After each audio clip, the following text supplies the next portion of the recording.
Hello दोस्तों, स्वागत है आप सबका यूनिक एग्रीकल्चर क्लासेस में। तो हम आज एक नई शुरुआत करने जा रहे हैं, हमारा योद्धा 3.0। इसका हम थोड़ा सा हिस्ट्री देख लेते हैं। हमने 2000 अगर हम बात करें पिछले 2 साल में 2000 अगर हम इससे 24 में स्टार्ट किया था तो योद्धा 1.0 को, और उसमें हमने अच्छे खासे सलेक्शंस बीएचयू में दिए थे। और नेक्स्ट हमने योद्धा 2.0 पढ़ाया था, जो इस बार रिजल्ट आना बाकी है। आपके सीयूटी पीजी की बात करें या एमपी पीजी की बात करें या फिर किसी भी कम्पिटिटिव एग्जाम की बात करें, तो ये आपका योद्धा 3.0 जो है 2027 में जितने भी हमारे जनरल एग्रीकल्चर रिगार्डिंग एग्जाम्स है, चाहे हम सीयूटी पीजी की बात करें या MSc entrance exam state level की बात करें या आईबीपीएस एफओ मेंस की बात करें, तो सभी के लिए इंपॉर्टेंट होने वाला है। और इस बेच का हमने प्राइस मिनिमम से, और इस प्राइस में आपको इतना बेस्ट कंटेंट कहीं नहीं मिलेगा। और इसकी आज हम फर्स्ट डेमो क्लास बात करने जा रहे हैं, एग्रोनॉमी का फर्स्ट। तो स्टार्ट करेंगे हम हमारा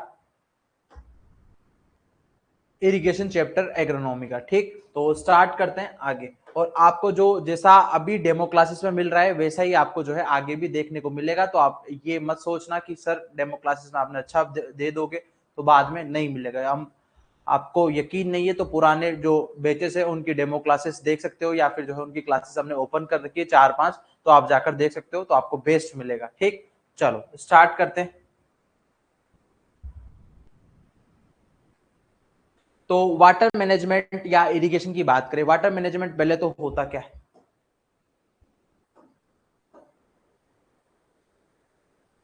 तो वाटर मैनेजमेंट की साथियों बात कर ले तो हमारा क्या है? Efficiently use of water, control use of water and conservation of water. तीनों जो टर्म्स है वो किस में आती है? वाटर मैनेजमेंट के अंदर आती है।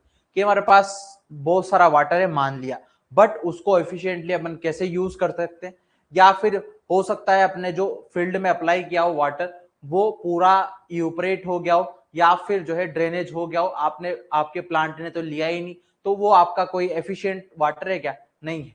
उसके बाद बात करते हैं नेक्स्ट, कंट्रोल वाटर। वाटर को ऐसा भी नहीं है कि आपने मान लो जैसे मान लो लोकल लैंग्वेज में बात करें, नहर वगैरह आती है तो वहां से पानी छोड़ के चले आते हैं घर पे, भैया बह रहा है तो बह रहा है, दूसरे खेत में जा रहा है। नहीं, ऐसा नहीं करना है। तो हमें क्या करना है? कंट्रोल यूज ऑफ वाटर करना है। उसके बाद अगर हमने कंट्रोल यूज ऑफ वाटर नहीं किया तो भैया हमें क्या करना पड़ेगा? वहां पे वाटर लॉगिंग की समस्या देखने को मिलेगी। क्या देखने को मिलेगी? वाटर लॉगिंग की समस्या देखने को मिलेगी। क्लियर है?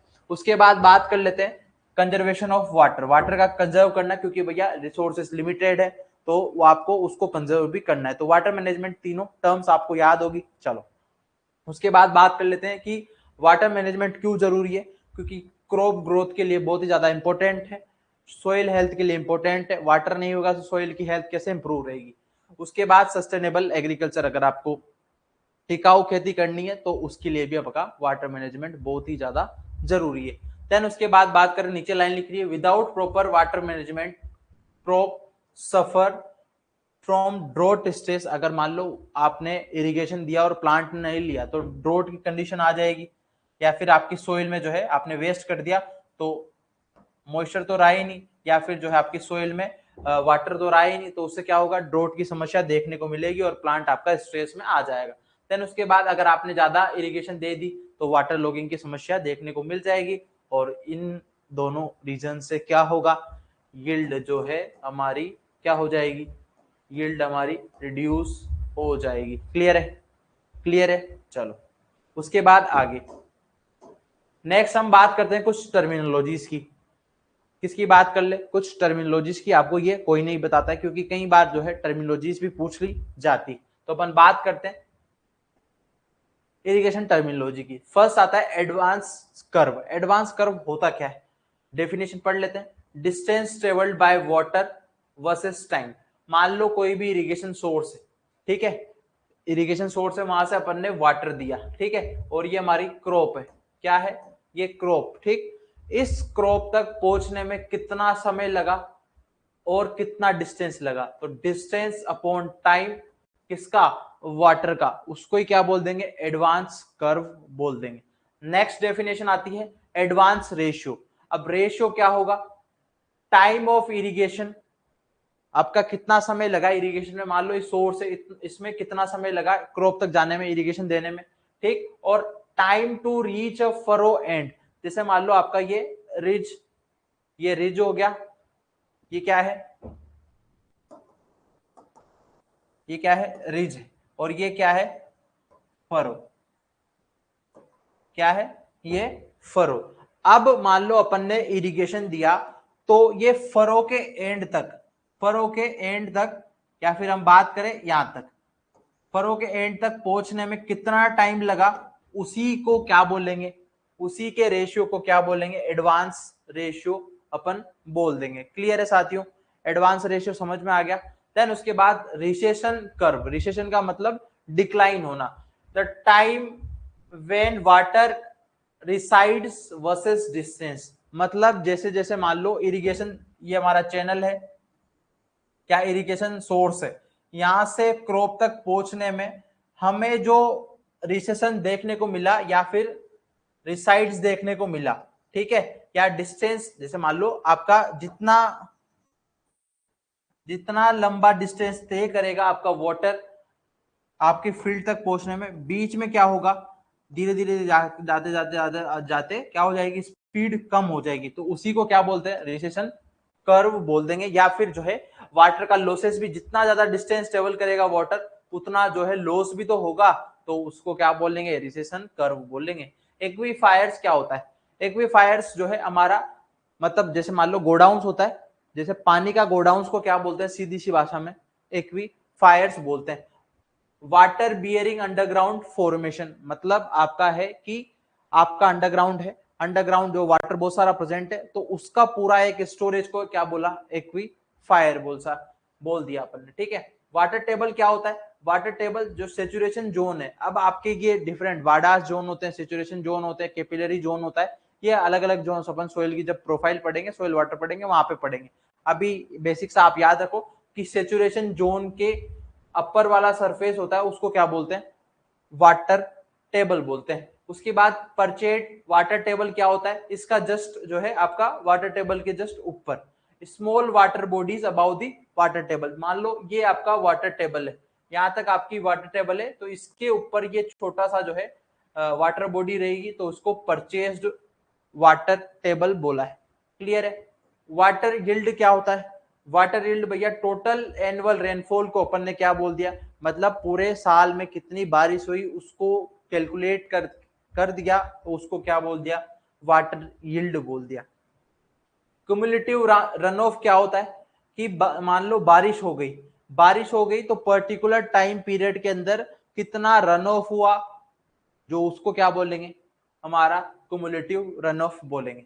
उसके बाद रन ऑफ कोफिशिएंट जो है आपको परसेंट में, उसको इसको ही जस्ट परसेंटेज में काउंट कर लो, वो ही आपका क्या हो जाएगा, रन ऑफ कोफिशिएंट हो जाएगा, ठीक। उसके बाद बेराज क्या होता है, आपने जैसे कोटा बेराज का और उसके बाद बहुत सारे डेम्स हो गया, रिजर्वोयर्स हो गया, ये सारे जो है क्या है, ये बेराज है। तो structure across the river for storage, पानी को स्टोर करने के लिए पूरे एक, मान लो ये रिवर जा रही है, रिवर के बीच में एक पानी को रोकने के लिए क्या बना दिया, एक स्ट्रक्चर बना दिया, उसको क्या बोल दिया, बेराज बोल दिया। क्लियर है। चलो आगे बढ़ते हैं। नेक्स्ट आता है बाउंड वाटर क्या होता है, बाउंड जैसे नाम से ही पता चल रहा है, तो सोइल में पार्टिकल्स होंगे, अरे सोइल में पार्टिकल्स होंगे तो उनमें जो वाटर रहेगा उसको ही क्या बोलेंगे, बाउंड वाटर। डेफिनेशन क्या लिख रखी है, water strongly held by soil particles, उसको क्या बोल दिया, बाउंड वाटर बोल दिया। उसके बाद कट ऑफ टाइम क्या होता है, time when irrigation supply stop, ठीक है, time when irrigation supply stop, मतलब आपका कितना टाइम जो है लगा जब अपन ने इरिगेशन दी और स्टॉप करी, ठीक है, time when irrigation supply stop, ठीक है, कि जैसे मान लो अभी इरिगेशन दी और लास्ट टाइम पे अपन ने कब स्टॉप करी, तो उसका टाइम पीरियड को क्या बोला, कट ऑफ टाइम, ठीक। उसके बाद डेम क्या होता है, तो कोई भी इरिगेशन चैनल में या फिर जो है कैनाल में हम क्या बना लेंगे, एक बैरियर बना देंगे, किसके लिए, या तो पावर जनरेशन के लिए या फिर जो है हमारा पानी रोकने के लिए, ठीक। या फिर हम उसको जो है हमारे फार्मर्स को डिस्ट्रीब्यूट करने के लिए वाटर को रोक सकते हैं ताकि हम जब चाहे जब यूज कर सके। ठीक, उसके बाद डेड स्टोरेज क्या होता है? Store below the capacity. जैसे मान लो आपकी पर्टिकुलर 20 लीटर की जो है क्या है कैपेसिटी होती है, ठीक है, तो उसके जो नीचे की जो कैपेसिटी है उसको क्या बोलेंगे? जैसे 19 लीटर हो गया, 18 लीटर हो गया, तो उस कैपेसिटी को क्या बोलेंगे? Dead storage. ठीक है, कोई भी डैम का हो गया, डैम की मान लो 20 लीटर वाटर स्टोर करने की ज्यादा होती है, बट सपोज 20 लीटर वाटर जो है स्टोर करने की कैपेसिटी है, तो उसके निचले जितने भी यूनिट्स होगी या जितना भी लिमिट्स होगी उसको क्या बोलेंगे? Dead storage. लाइव स्टोरेज क्या होता है? Storage about the dead level. अब वही है कि डेड लेवल इतनी है, इसके ऊपर का क्या हो गया? वो हमारा लाइव स्टोरेज हो गया। डेफिशिएट इरिगेशन क्या होता है? Soil not refilled to field capacity. Field capacity आपको पता है कि हमारी 0.1 से लेकर 0.33 बार पर हमारी जो कैपेसिटी होती है उसको फील्ड कैपेसिटी बोलते हैं। और ये कब आती है? ये कब आती है बताओ? ये जब आती है जब हमने मान लो आज इरिगेशन दी, उसके 48 घंटे बाद जब हमारा पूरा वाटर स्टॉप हो जाएगा, कंप्लीटली हमारे फिल हो जाएंगे, जिसमें एयर भरी होती है, जिसमें वाटर भरा होता है। माइक्रो में क्या भरा होता है? वाटर। माइक्रो पोर्स में क्या भरा होता है? वाटर। और मैक्रो में एयर भरी होती है। तो कंप्लीटली वो रेशियो में डिवाइड हो जाएंगे, फिर वो जो कंडीशन होगी उस कंडीशन को फील्ड कैपेसिटी बोलते हैं, जिसमें कंप्लीटली जो है जैसे मान लो वाटर को ड्रेन होना है, हो जाता है, तो एक सेटल कंडीशन आ जाती है। ठीक, उसके बाद डाइवर्जन कैनाल। कैनाल क्या होती है? Transfer of water from one point two another. ये तो समझ में आ गया होगा। फ्लड रिसेशन फार्मिंग क्या होती है? Crop growing after flood recede. अगर फ्लड रुक गया मतलब बाढ़ रुक गई, उसके बाद जो खेती करते हैं उसे फ्लड रिसेशन फार्मिंग बोलते हैं। हाइड्रोस्फीयर क्या होता है? All water on the earth. जितना भी हमारे पूरे अर्थ पे वाटर है उसी को टोटल क्या बोल देते हैं? हाइड्रोस्फीयर बोल देते हैं। ठीक है, जैसे एटमोस्फियर हमारे पूरा एटमोस्फियर जितने भी एयर वगैरह गैसेस वगैरह सारे फिनोमिना वेदर सारे कहाँ होते हैं? एटमोस्फियर में होते हैं। तो वैसे ही आपका हाइड्रोस्फीयर क्या हो गया? हमारा पूरे वाटर का सोर्सेस। कमांड एरिया बहुत इंपॉर्टेंट क्वेश्चन है। कमांड एरिया का क्वेश्चन आया हुआ है, ध्यान रखना। कमांड एरिया क्या होता है? Area irrigated by the project. मतलब मान लो आपका जैसे इंदिरा गांधी प्रोजेक्ट है, क्या है? Indira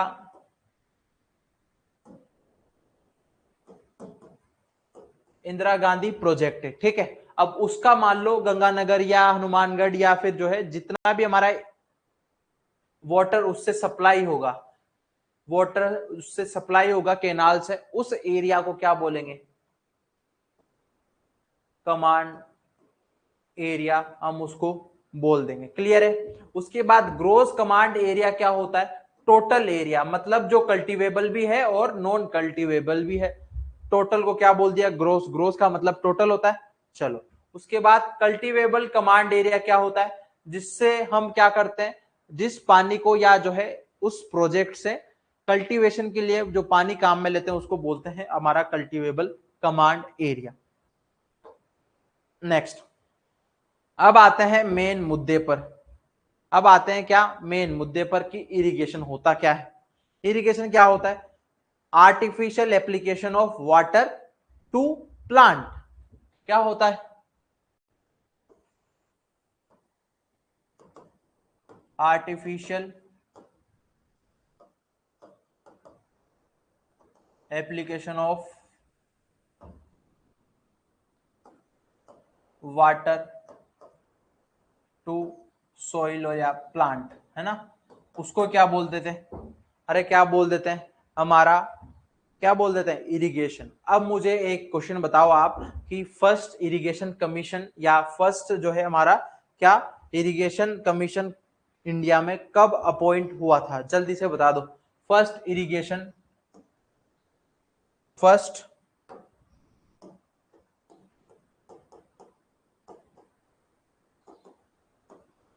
first irrigation commission on in India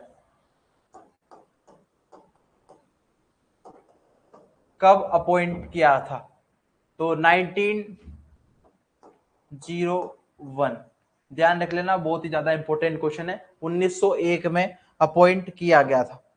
ठीक है, अरे ठीक है।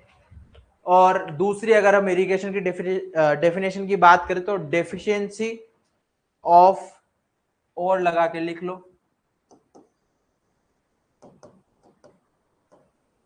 Deficiency of moisture in fulfil by water. ठीक है, इसको क्या बोल देंगे, या बाय इरिगेशन। जो हमारा मॉइस्चर की डेफिशिएंसी है वो किसके द्वारा हमने फुलफिल करी? वाटर से फुलफिल करी या इरिगेशन से फुलफिल करी, तो उसको क्या बोल देंगे? इरिगेशन हम बोल देंगे। ठीक है, क्लियर है क्या? अरे क्लियर है। चलो बात करते हैं इंपोर्टेंस क्या है। अब इरिगेशन का इंपोर्टेंस आपको क्या लगता है? तो पहला इंपोर्टेंस की बात कर लेते हैं। भैया पानी बिना जिंदा हम नहीं रह सकते, वैसे ही प्लांट भी क्या नहीं रह सकते? जिंदा नहीं रह सकते। अब हम बात करते हैं कि main component of protoplasm. Irrigation क्या है? मेन कंपोनेंट है किसका? प्रोटोप्लाज्म का। अब प्रोटोप्लाज्म भैया क्या होता है? सेल में साइटोप्लाज्म होता है, अरे होता है नहीं होता है, प्लस न्यूक्लियस होता है नहीं होता है। तो न्यूक्लियस और साइटोप्लाज्म को मिलाकर क्या बोल देते हैं? अरे क्या बोल देते हैं? प्रोटोप्लाज्म। तो प्रोटोप्लाज्म की जो है टर्जिडिटी मेंटेन करने के लिए हमें क्या चाहिए? वाटर चाहिए। ठीक है, तो अगर हम प्रोटोप्लाज्म की बात करें भैया, इसमें तो 90% तो है क्या होता है? वाटर ही होता है, तो इंपोर्टेंट है।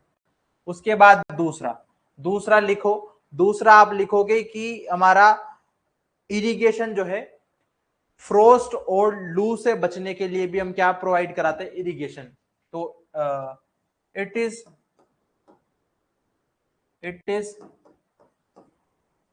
हेल्पफुल इन फ्रोस्ट रिकवरी या फ्रोस्ट रिडक्शन एंड लू। ठीक है, ध्यान रख लोगे? अरे ध्यान रख लोगे। अब एक और इंपॉर्टेंट चीज आती है। अब एक और इंपॉर्टेंट चीज आती है क्या? कि हमारा water, it is essential for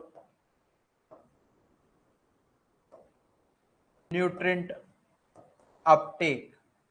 ठीक है, न्यूट्रिएंट अपटेक के लिए एसेंशियल है, और मेटाबॉलिक एक्टिविटी के लिए क्या है? एसेंशियल है। ठीक, और क्या हो सकता है आपके हिसाब से? मेटाबॉलिक एक्टिविटीज में सारा आ गया, फोटोसिंथेसिस, रेस्पायरेशन, जितने भी आपके प्लांट में फिजियोलॉजिकल एक्टिविटीज होती है सभी के लिए। उसके बाद फोर्थ लिख लो, लास्ट। फोर्थ क्या लिख लोगे? फोर्थ जो मैंने कहा फर्स्ट पॉइंट में कि प्लांट की टर्जिडिटी मेंटेन करने के लिए क्या काम आता है? It also maintain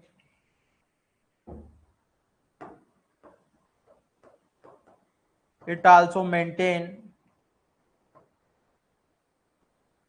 turgidity of plant. Clear है? लिख लिया गया?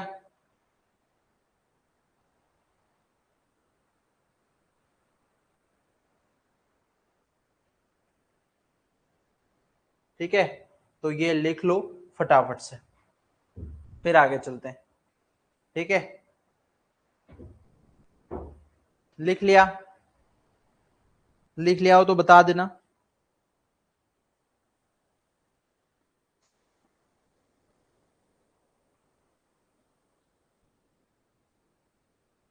चले आगे।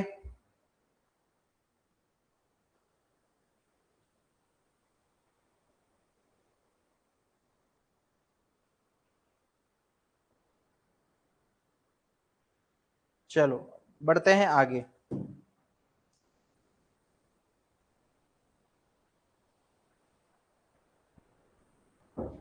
नेक्स्ट हम बात करते हैं अब सोइल से वाटर का मूवमेंट प्लांट तक कैसे होता है। तो उस मूवमेंट की अपन बात कर लेते हैं। क्या बात कर ले? सोइल से वाटर जो है मूव कैसे करता है प्लांट तक। ठीक, तो ध्यान से सुनना। इधर पहले डायग्राम समझ लेते हैं फिर लिखेंगे। तो आपका ये डायग्राम है। ठीक, आपके सोइल में इनफ मॉइस्चर प्रेजेंट होता है, बट वो प्लांट की लीव्स तक कैसे जा पाता है उसको समझ लेते हैं। तो पहले तो ध्यान रखना कि प्लांट कैसे मूव करता है। सोइल से रूट तक, रूट से फिर स्टेम तक, स्टेम से लीव्स तक, फिर उसके बाद उसके सेल्स में जाता है। तो इस तरीके से हमारा क्या करता है, वाटर मूवमेंट करता है। क्लियर है? उसके बाद अपन समझते हैं कि अब मुझे ये बताओ कि टेंशन की बात करते हैं। जैसे मान लो अपने दिमाग में टेंशन है, तो क्या कुछ हमें सूझेगा या कुछ दिखाई देगा? भैया सब कुछ ब्लैंक नजर आता है। जब हमारे बॉडी जो है टेंशन में रहती है तो कुछ ही हमें आइडियाज वगैरह नहीं आते। वैसे ही प्लांट में भी अगर सोइल में मान लो टेंशन क्या है, कम है, क्योंकि उसके पास क्या है, वाटर ज्यादा है। ठीक है, सोइल में क्या है, टेंशन कम है तो उसके पास वाटर ज्यादा है। तो हाई लोअर टेंशन से हायर टेंशन की ओर क्या करता है, वाटर मूव करता है। टेंशन जो है सोइल में कम है और लीव्स में क्या है, लीव्स में क्या है, टेंशन ज्यादा है। क्या है, टेंशन ज्यादा है, क्योंकि भैया वाटर का लॉस हो रहा है, ट्रांसपीरेशन हो रहा है, तो टेंशन ज्यादा है। ठीक है, उसके बाद हम बात कर लेते हैं कि ये तो हमने टेंशन की बात कर ली। फिर आती है एक diffusion pressure deficit. Diffusion pressure deficit का सीधा सा आप मतलब समझो कि वाटर को एब्जॉर्ब करने की कैपेसिटी, वाटर को क्या करने की, एब्जॉर्ब करने की कैपेसिटी को क्या बोल देते हैं, हमारा डिफ्यूजन प्रेशर डेफिशिएट। अभी इतना सा ही समझो। अगर अपन साइंटिफिक लैंग्वेज में बात करें तो टर्गर प्रेशर और ऑस्मोटिक प्रेशर का जो डिफरेंस है उसको डीपीडी बोलते हैं। क्या बोलते हैं, diffusion pressure deficit. Turgor pressure और ऑस्मोटिक प्रेशर के डिफरेंस को क्या बोल देते हैं, डीपीडी बोल देते हैं। अभी अपन ये नहीं पढ़ेंगे, जब फिजियोलॉजी पढ़ेंगे तब इसको डिटेल में जानेंगे। अभी मैंने आइडिया आपको लग जाए इतना सा बता दिया है। ठीक, तो अगर हम बात करें क्या कि आपका वाटर जो है मूव करता है lower DPD to higher DPD. ठीक है, आप इतना सा याद रखो। ठीक है, lower DPD to higher DPD move करता है आपका वाटर। देन नेक्स्ट आता है हमारा क्या, पोटेंशियल। पोटेंशियल जो है आपके सोइल में क्या रहेगा, ज्यादा रहेगा, क्योंकि भैया इसके पास मॉइस्चर ज्यादा है। तो पोटेंशियल क्या होगा, सोइल के पास ज्यादा है तो higher potential to lower potential water क्या करता है, अरे क्या करता है, मूव करता है। क्लियर है क्या? अरे यस और नो, क्लियर है? तो इस तरीके से आपको ये मूवमेंट ध्यान रखना है। क्वेश्चंस बेसिक सा ये पूछ लेंगे कि कौन से टेंशन से कौन से टेंशन की ओर वाटर मूव करता है, तो आपको क्या लगाना है कि हमारा lower tension to higher tension.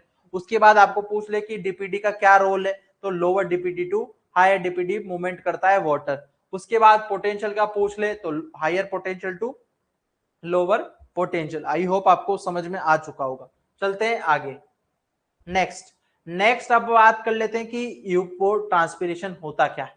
यूपो transpiration, पहले यूपो ट्रांसपिरेशन समझने से पहले बेसिक सा आपको आइडिया होना चाहिए कि यूपोरेशन क्या होता है। ग्राउंड सरफेस से जो वाटर वेपर फॉर्म में जाता है एटमॉस्फेयर में उसको क्या बोल देते हैं, यूपोरेशन। ट्रांसपिरेशन क्या होता है, लीव सरफेस से जब वाटर मूव करता है एटमॉस्फेयर में वेपर फॉर्म में उसको क्या बोल देते हैं, ट्रांसपिरेशन। अगर दोनों को कंबाइन कर दें तो क्या बन जाएगा, यूपो ट्रांसपिरेशन। उसके बाद बात करते हैं कि यूपोरेशन की। यूपोरेशन का मतलब क्या होता है, मैंने आपको बता दिया, losses of water from soil surface into the atmosphere from liquid and vapour form by the diffusion pressure या प्रोसेस। अब बात करते हैं कि प्रिंसिपल सोर्स ऑफ एनर्जी क्या है भैया। डायरेक्ट तो ये भगवान का तो वो नहीं है कि भगवान आएंगे वाटर को ले जाएंगे ऊपर, नहीं, इसके लिए कुछ एनर्जी चाहिए होगी, तो वो ड्राइविंग फोर्स के थ्रू जो है कौन काम करता है, हमारा सोलर रेडिएशन। अगर सोलर रेडिएशन नहीं होगी क्या वाटर इवेपोरेट होगा, नहीं होगा, क्योंकि जो एनर्जी चाहिए लेटेंट हीट ऑफ क्या इवेपोरेशन, वो कौन देगा, सोलर रेडिएशन देगी। तो लेटेंट हीट ऑफ इवेपोरेशन कितनी होती है, ये क्वेश्चन आता है 540 कैलोरीज पर ग्राम, क्या 540 कैलोरीज पर ग्राम या 2260 किलो जूल पर KG of water at a temperature of 20 degree Celsius. ये ध्यान रखना इंपॉर्टेंट है। For evaporation this should be concentration gradient between the evaporating surface and the surrounding air. हमारा अगर हम बात करें कंसंट्रेशन ग्रेडियंट, मान लो एटमॉस्फेयर में ह्यूमिडिटी ज्यादा होगी तो पानी क्या जाएगा कि नहीं जाएगा, अगर जितना ड्राइनेस होगा उतना इवेपोरेट ज्यादा होगा, वही आपका कंसंट्रेशन ग्रेडियंट होता है। उसके बाद फैक्टर क्या क्या अफेक्ट करते हैं यूपो ट्रांसपिरेशन को, तो क्या क्या इफेक्ट करेंगे, एक तो पहला सनलाइट, आपको पता है कि रेडिएशन, उसके बाद टेम्परेचर, जितना ज्यादा टेम्परेचर क्योंकि हीट चाहिए, उसके बाद ह्यूमिडिटी, ये मैंने कहा आपको कंसंट्रेशन ग्रेडियंट की एटमॉस्फेयर में ह्यूमिडिटी ज्यादा होगी तो वाटर अपटेक ज्यादा या इवेपोरेट ज्यादा नहीं होगा, अगर ड्राइनेस ज्यादा होगी तो इवेपोरेशन ज्यादा होगा। उसके बाद विंड करती है, जितनी ज्यादा हवा चलेगी उतना ज्यादा जो है पानी को उड़ा के लेके जाएगी। उसके बाद डिग्री ऑफ कैनोपी डेवलपमेंट, अब मान लो आपका ये पूरा प्लांट है, अब इसकी कितनी कैनोपी, अगर ज्यादा कैनोपी होगी तो भैया लीफ सरफेस ज्यादा कॉन्टेक्ट में आएगा सन रेडिएशन के, ठीक है, तो ज्यादा ही ऑपरेट होगा, तो वही आपका फिफ्थ पॉइंट कह रहा है। आई होप आपको समझ में आ चुका होगा दोस्तों, क्लियर है, ठीक है। तो इतना सा ही था आज का हमारा बेसिक, उसके बाद हम पढ़ेंगे ट्रांसपिरेशन। ट्रांसपिरेशन आपको मैंने बता दिया, और ये थी हमारी आज की पहले डेमो क्लास।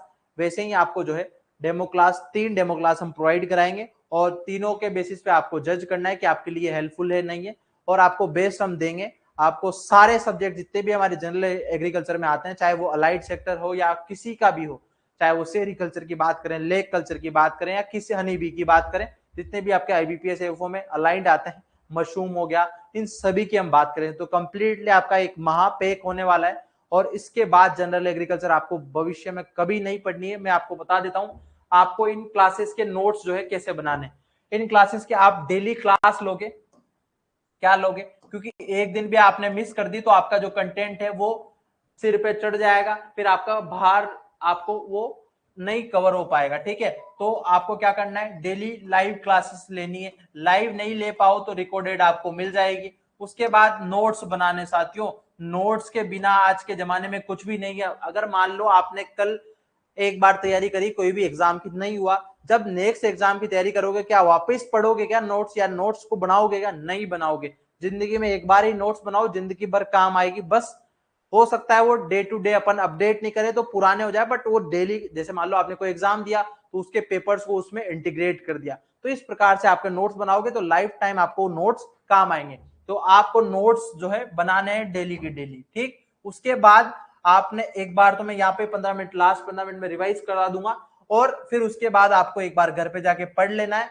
घर पे 10 से 15 मिनट आपको उसको रिवाइज कर लेना है, जिसमें आपको याद हो जाएंगे साथियों। तो इस तरीके से आप डेली थोड़ा थोड़ा करके आपका घड़ा भर सकते हो, 2 3 का करके आपका जमा कर सकते हो, तो वो ज्ञान आपका लंबे समय तक रहेगा। ऐसा नहीं जब एग्जाम आएगा तभी पढ़ेंगे, नहीं, ये चीज, ये मेंटेलिटी सुधारो तभी कुछ होगा। तो बाकी का मिलते हैं नेक्स्ट हमारी डेमो क्लास में, और इसके आगे से कंटिन्यू करेंगे, ठीक है। और आपको रिवाइज करा देता हूं, 1 सेकंड, है ना, आपको रिवाइज करा देता हूं जितना अपन ने आज पढ़ा। तो अपन ने क्या क्या पढ़ा, अपन ने कहा कि वाटर मैनेजमेंट क्या होता है, efficient use, control and conservation of water को क्या बोल देते, सॉरी, कंजर्वेशन को क्या बोल देते हैं हम, हमारा वाटर मैनेजमेंट। उसके बाद क्यों एसेंशियल है, तो हमारा क्रॉप ग्रोथ के लिए वाटर मैनेजमेंट एसेंशियल है, सोइल हेल्थ के लिए, और हमारा सस्टेनेबल एग्रीकल्चर के लिए। उसके बाद नेक्स्ट, और अगर हमने ने ये मैनेजमेंट नहीं किया तो हमारा यील्ड का रिडक्शन देखने को मिलेगा। उसके बाद एडवांस कर्व क्या होता है, distance table by water versus time, clear है। उसके बाद advance ratio, time of irrigation upon time to reach the furrow end, water furrow की एंड तक पहुंचने में जितना टाइम लगा उसकी बात हो रही है। उसके बाद एक्वीफायर्स क्या होता है, वाटर बियरिंग अंडरग्राउंड फॉर्मेशन, या फिर हम बात करें पूरा एक गोडाउन, वाटर गोडाउन भी इसको बोलते हैं, जो वाटर गोडाउन है उनको एक्विफायर्स बोलते हैं, जहाँ पे सारा हमारा वाटर फिल होता है अंडरग्राउंड वाला। उसके बाद आपका water table, upper surface of saturation zone. उसके बाद परचेज वाटर टेबल, जो हमारा वाटर टेबल के जस्ट थोड़ा सा ऊपर एक स्मॉल बॉडी वाटर की, उसको क्या बोल देंगे, परचेज वाटर टेबल। उसके बाद वाटर यील्ड क्या होगा, टोटल एनुअल रेनफॉल को अगर हम कैलकुलेट करके ऐड कर दें तो उसको क्या बोल देंगे, हमारा वाटर यील्ड बोल देंगे। उसके बाद आपका runoff coefficient, percentage of the rainfall as a runoff. उसके बाद बेराज क्या होता है, ऐसा कोई भी स्ट्रक्चर जो पानी को क्या करे, रोक के रखे। ठीक, नेक्स्ट अपन ने पढ़ा बाउंड वाटर क्या होता है, जो सोइल पार्टिकल्स आपस में वाटर को बाइंड करके रखते हैं, उसको क्या बोलते हैं, bound water. Cut off time, जो हमारा सप्लाई, जब हमने मान लो इरिगेशन दी, देन उसके बाद लास्ट में जब इरिगेशन स्टॉप करी, उसका टाइम जो है कट ऑफ टाइम। डैम क्या होता है, ऐसा कोई भी बैरियर जो क्या करे, इरिगेशन के लिए हम काम में ले, या इरिगेशन के लिए वाटर स्टोर करके रखे। डेड स्टोरेज क्या होता है, कोई भी एक कैपेसिटी, जैसे मैंने 20 लीटर वाला एग्जांपल बताया, तो उसके बिलो जितनी भी हमारी कैपेसिटी है उसको क्या बोल देंगे, डेड स्टोरेज, और उसके अबाउ हमारा क्या, लाइव स्टोरेज बोल देंगे। डेफिशिएंट इरिगेशन, जो हमारा फील्ड कैपेसिटी को रिफिल नहीं कर पाए, उसको क्या बोल दिया हमने, डेफिशिएंट रेनफॉल। डाइवर्जन आपको याद होगा, हाइड्रोस्फीयर। कमांड एरिया, कोई भी हमने मान लो इरिगेशन प्रोजेक्ट चलाया, तो उससे कितना, उसके अंडर कितना एरिया आ रहा है, उसको क्या बोल दिया, command area. Gross command area, total cultivable plus non cultivable area, उसको टोटल को क्या बोल दिया, ग्रोस। कल्टीवेबल कमांड एरिया क्या हो गया, जिससे हम इरिगेशन दे रहे हैं। ठीक, नेक्स्ट अपन ने पढ़ा इरिगेशन क्या होता है, तो आर्टिफिशियल एप्लीकेशन ऑफ वाटर। ठीक है, जो हमारी मॉइस्चर की डेफिशिएंसी को क्या करेगा, फुलफिल करेगा। उसके बाद हमने कहा कि इंपोर्टेंस क्या है, तो भैया प्रोटोप्लाज्म का मेन कंपोनेंट है वाटर, 85 to 90%, तो वाटर वहां पे फिल होता है। ठीक, प्रोटोप्लाज्म हमने क्या कहा, न्यूक्लियस प्लस साइटोप्लाज्म को प्रोटोप्लाज्म बोलते हैं। उसके बाद हमने कहा कि सर सबसे ज्यादा इंपॉर्टेंट ये चीज है कि न्यूट्रिएंट का अपटेक में क्या करेगा, वाटर हेल्प करेगा। सारी जितनी भी मेटाबॉलिक एक्टिविटीज है उनमें भी क्या करेगा, हेल्प करेगा। और सर अपन ने क्या पढ़ा, और अपन ने पढ़ा कि मेंटेन टर्जिडिटी ऑफ प्लांट। उसके बाद फ्रोस्ट और लूम के कंडीशन में भी हमें क्या मिलाएगा, उनसे बचने का जो है शक्ति प्रोवाइड करेगा। टेम्परेचर को थोड़ा सा राइज करके हमारा क्या है, वहां पे लू या टेम्परेचर क्या हो जाएगा, डाउन हो जाएगा। तो इस तरीके से अपन ने आज ये पढ़ा है। ठीक है, आई होप आपको समझ में आएगा। उसके बाद हमारा वाटर जो है मूवमेंट पढ़ा कि सोइल से प्लांट तक कैसे वाटर मूव करता है। आई होप आपको ये चीजें समझ में आई होगी। मिलते हैं नेक्स्ट डेमो क्लास में, तो फटाफट से बाय कर लें अगर आपको अच्छी लगी हो, वरना 2-3 क्लास और देखिए, फिर आपको जो भी डिसीजन है वो आप डिस्कस करके ज्वाइन कर लो, ताकि आप एक अच्छा और स्ट्रॉन्ग बेस बना सको। क्योंकि कंपटीशन आपका अलग था, बीएससी आपने अलग करी, तो अब ध्यान दे लो, नोट्स बना लो प्रॉपर, यही आपको जिंदगी भर काम आने वाले हैं। और लग जाओ कहीं ना कहीं जल्दी से, और समय हमारे पास बहुत कम है। ठीक, और समय कम है, उसमें से भी हमें समय निकालना, वो सबसे बड़ी बात है। तो वो आपके ऊपर डिपेंड करता है, हम आपको पूरा 100% देंगे, बट आपके ऊपर जो है वो डिपेंड करता है आप कितना उसको यूटिलाइज करते हो। तो बाकी का मिलते हैं नेक्स्ट क्लास में। Bye bye, see you again.